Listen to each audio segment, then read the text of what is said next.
Hey guys, I've been selling these things in parts and shipping them all over the country for many years, and I thought I'd finally just go ahead and build one and have it ready to ship completely together and ready to roll. And we can change things around in this, kind of make it a la carte.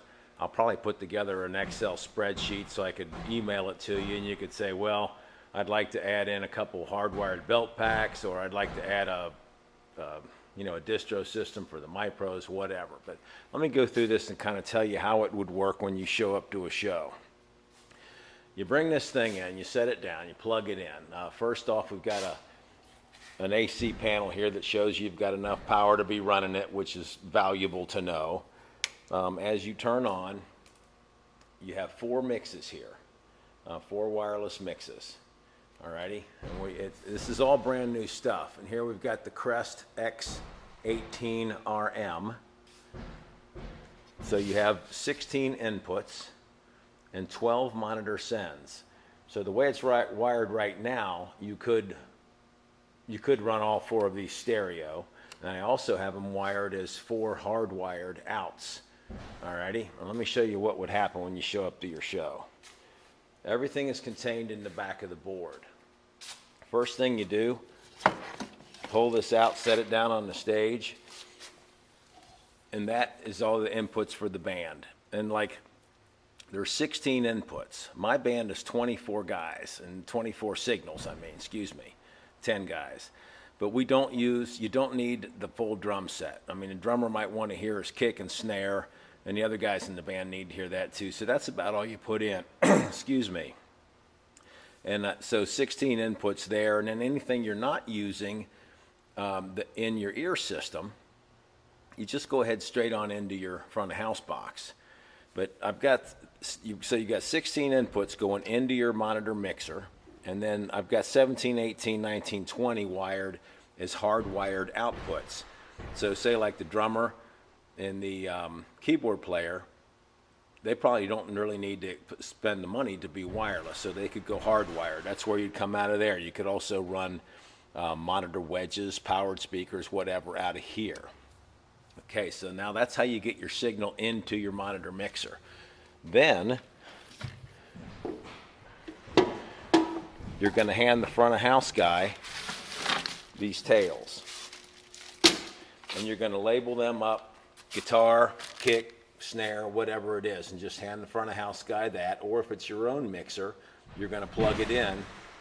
Pay no mind to the construction in back. We're expanding our warehouse here, and I think the guys just exploded something. But you just hand that to the front of house guy. So bottom line is, when you show up, you set down that 16 channel snake, you plug into it, you hand those tails to the front of house guy, and there's your rig. Your guys can come over and adjust their ears during sound check, and you've got total control over it. And it's a beautiful thing. Everything in this rack is brand new, except for a couple rack panels I had laying around, and a couple XLRs on the back going in from the Crest to the MyPros. But everything else is brand new, and probably once I start putting together lots of these things, those parts can be new as well. It's just I wanted to get this one done and show you what you have here and how it would be used. Is that right?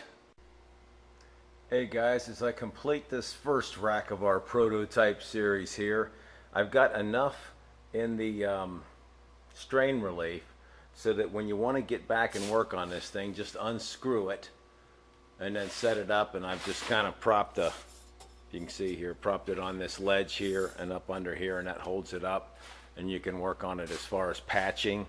Like this one, I have wired mono mixes, 4 mono mixes. So if you wanted to go stereo, you just change these here and go stereo into your MyPro systems down there.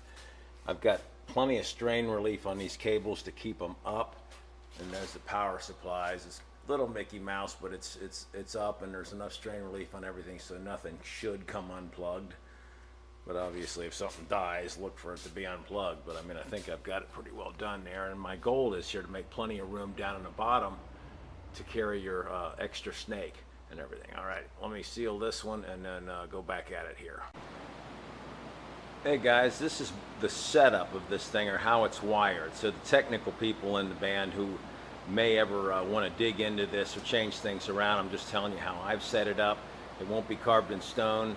I just want to kind of go through it with you. You've got this stage box that will ride in the back. Now that thing, what I do with ours is on one, you've got 16 inputs. So what I've done is just use the kick, snare. A lot of times the drummer doesn't even need the snare, but you kind of want that in there on a larger stage. Your front guys are going to be able to need to hear the timing, and that's what gives you the timing to sing with. So kick, snare, and then just pass on your overheads and toms and all that, because the vocal mics and the other mics are picking those up enough to have them in the mix anyway. But I label it: kick, snare, bass, keyboards, right on down here, and then you just plug in there on the stage. The other instruments that aren't going to go into the ear mix, like say your Tom 1, Tom 2, Tom 3 overheads, go directly to the stage box going to front of house with those and just bypass this rig. 17, 18, and 19 here are actually monitor sends, and what those are for is to drive, you can drive monitor wedges or belt packs for, say, guys that are hardwired, like a keyboard player and a drummer who may not need to be wireless. If you just go up on stage and you've got time to rig in, you don't really need to be wireless. So that's what these are for. These are sends. Now you don't have to use them for that, but they are wired here. You look, these are your mix outputs down through here, and I've got them wired into 9, 10, 11, and 12, and that gives you 8 monitor sends here. Or you can unplug these and have, you might not need any hardwired at all. I just thought it was an option you might want to use for a wedge if you got a guest performer, or somebody's wireless or something goes out, then you carry along a spare powered speaker or something like that. You would have a way to feed it, and it'd be a quick, easy thing. These mix outputs, 1, 2, these will go directly into the ear mixes down here. Alrighty. Obviously 1 through 16 plugged in here. You have phantom power back here if you need it and you don't have it at front of house. And then also, you can see up through here, you have ground lifts if you would ever need it. I never have, and I always use phantom for front of house, so I've not used these either, but they are available to you. You've got mix inserts on all your channels, all your outputs, so you could shoot you could put a DBX IEM on one of those things if one of your guys wanted to hear more EQing, which I doubt. The EQ on the front of this thing is just monster, but whatever you'd like to insert there. And then you have a common input to all mixes, so you could put a reverb in there, and your control for that is on the front panel. All of this here is if you're going to join 2 consoles together, and you would use this solo link cable that you get from Crest. And I actually have done that a couple times, and this just jumps all your channels together, and it works really well. All your direct outputs here, they're coming to tails, and then what I do with ours is they're labeled, these tails, like your front vocalist, vocal 1, 2, 3, tom, or whatever you've got in here, bass, guitar, and you hand that to a front of house guy and let him worry about if he plugs it into 1 or 2 or 3. You don't really care. You just here's your guitar, and that's what he plugs in. If it's your deal and you're plugging it into your own stuff, you've probably got your snake labeled up guitar and all that stuff too, so you know where it goes. But I don't worry about the numbers as much as what the instrument is. That way there's no confusion with sound guys wherever you're ending up.